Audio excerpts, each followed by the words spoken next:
Hi, my name is Mary Corner, and I chose to do my educational thinker presentation on Piaget.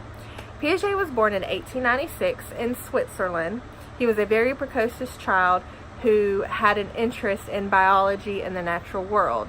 He studied the fields of philosophy and logic, mainly due to the urgings of his godfather, and he placed a great importance on the education of children.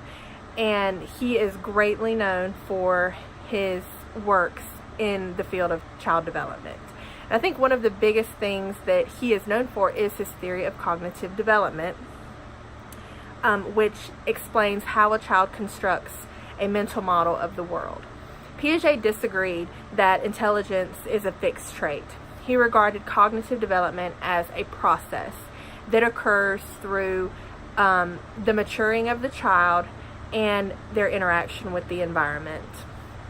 Three ideas that relate to Piaget's theory are that it's concerned with children rather than all learners.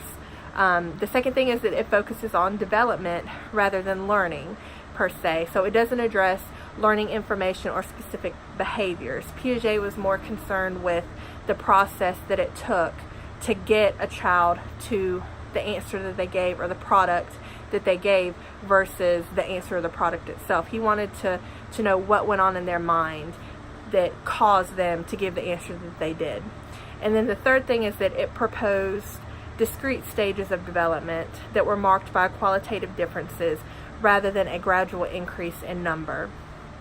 Three influences and impacts that Piaget has had on education is that teachers are encouraged to focus on the process of a child's thinking, their thought process, rather than just the answer that they give.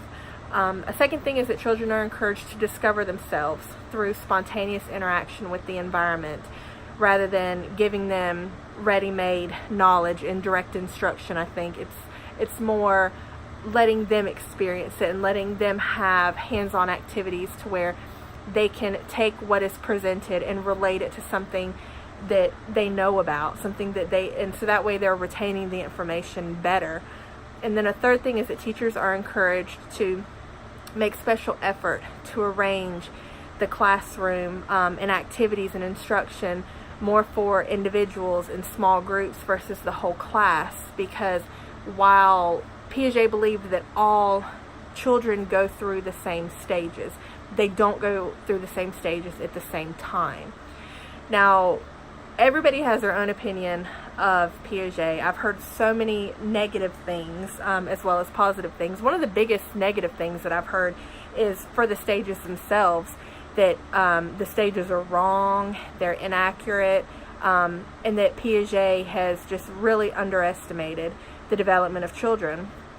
I personally agree with the stages. I think that kids do go through individual stages that kind of mark off things that they need to learn, because there are things that a 6-month-old will learn in comparison to what a 1-year-old is expected to know. So there are very distinct stages that kids go through, and I think those stages are important.